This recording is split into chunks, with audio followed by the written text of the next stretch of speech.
महाकुंभ मेला क्षेत्र में निर्मोही अखाड़े से जुड़े स्वामी डॉक्टर राम कमल दास जी महाराज का पंडाल भी यहाँ पर है और यहाँ पर हम उनके साथ मौजूद हैं और उनसे बातचीत करते हैं। जो उनके कार्यक्रम चल रहे हैं, कथा चल रही है, यज्ञ चल रहे हैं और भी बहुत सारे कार्यक्रम चल रहे हैं, उसके बारे में उनसे विस्तृत जानकारी लेते हैं और क्या कुछ खास इस महाकुंभ में उसको भी समझते हैं। भारतीय संस्कृति विश्व की एक ऐसी अद्वितीय और अद्भुत संस्कृति है जिसमें हमारे भूत, वर्तमान और भविष्य तीनों के संदर्भ में सोचा और समझा और किया जाता है। तो महाकुंभ एक हमारी सनातन संस्कृति की एक परंपरा है। समुद्र मंथन से अमृत जो निकला और उस कुंभ को लेकर के प्राप्त करने में जो देवता और दैत्यों के बीच में आपाधापी हुई, उस संदर्भ में ये कुंभ जहाँ जहाँ रखा गया, जिन प्रमुख 4 स्थलों में, वहाँ पर महाकुंभ और कुंभ का समायोजन आज भी होता है, जिसमें प्रमुख रूप से तीर्थराज प्रयाग, नासिक, उज्जैन और हरिद्वार जैसे पवित्र पावन स्थल सम्मिलित हैं।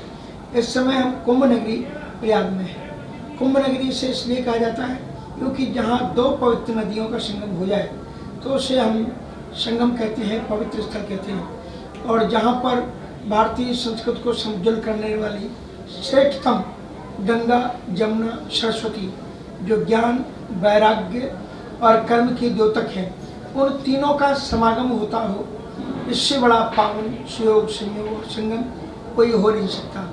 इसलिए हमारी संपूर्ण विश्व की जो अध्यात्म प्राण जनता है वो चाहती कि संगम में हम भी सम्मिलित होकर के अपनी आत्मा का परमात्मा से संगम करें। इसी परम पावन तीर्थ स्थली में समायोजित महाकुंभ 2025 के इस पावन महोत्सव में हमारा खालसा भक्ति वेदांत नगर काशी सेक्टर 20 लोअर संगम मार्ग त्रिवेणी चौराहे पर स्थित है।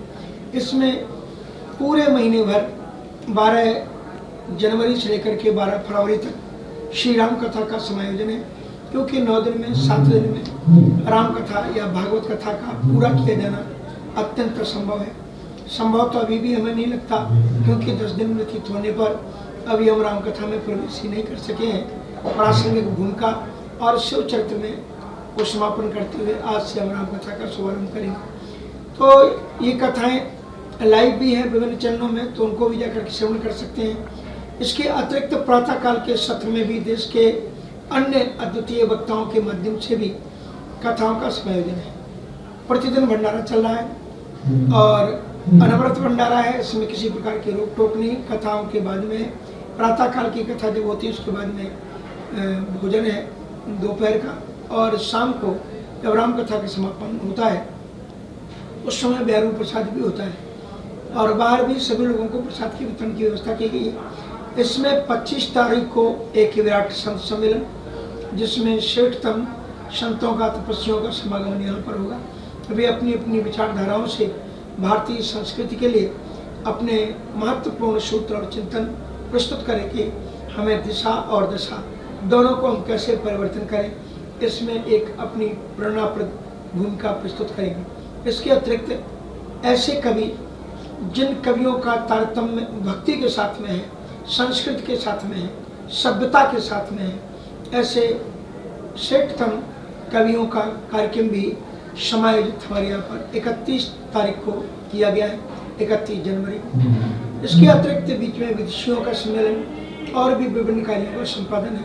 आप सभी लोग इन सभी कार्यक्रमों में सादर आमंत्रित हैं। पिछले 11 दिनों से जिस तरह से कथा चल रही है, जो यहाँ पे श्रोता आ रहे हैं, जो श्रद्धालु हैं, उनका किस तरह से रिस्पॉन्स देखने को मिलेगा? बहुत अच्छा है, क्योंकि चौराहे पर हमारा ये शिविर है और लगभग पहले दिन से ही हमारा शिविर पूर्ण रूप से भर रहा है।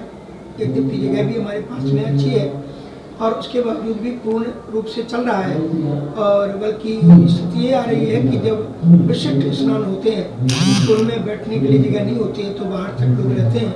और इसके अतिरिक्त जो चैनलों के माध्यम से भी दूर दराज तक लोग भक्ति का संदेश प्राप्त करें। ये गृहस्थों के लिए यहाँ पर आपने कभी व्यवस्थाएं की गई हैं, तो किस तरह से उनको आश्रय यहाँ मिल पाता है, उनके लिए अगर कुछ? कुंभ तो एक ऐसी है जिसमें वसुधैव कुटुंबकम कहा जाता है। इसमें ग्रस्त और विरक्त की क्या भेदभाव है, सभी हैं। संतों का पहला स्वागत होता है, क्योंकि वस्तुतः कुंभ जो होता है संतों के लिए ही कैंप लगते थे। संत तो हमारे यहाँ हैं ही, जो आप देख सकते हैं जब आप चैनल में देखते हैं कथा, तो सामने उपस्थित हमारे संत होते हैं, मंच पर भी संत होते हैं और यहाँ कैंप में व्यवस्था की गई है। लेकिन इसके अतिरिक्त सभी प्रकार के सदग्रस्त लोग, बच्चे लोग साथ में यहाँ आ रहे हैं और कथा को सुन करके मानव जीवन को सार्थक बना रहे हैं। वेदांती जी महाराज से हम लोग बात कर रहे थे, उन्होंने बताया कि किस तरह से यहाँ पूरा आयोजन हो रहा है। कथा हर दिन हो रही है जिसमें बड़ी संख्या में श्रोता पहुँच रहे हैं। संदीप श्रीवास्तव, प्रयागराज। अमर उजाला जीवांजलि के सारथी की मदद लें और महाकुंभ में स्नान जरूर करें।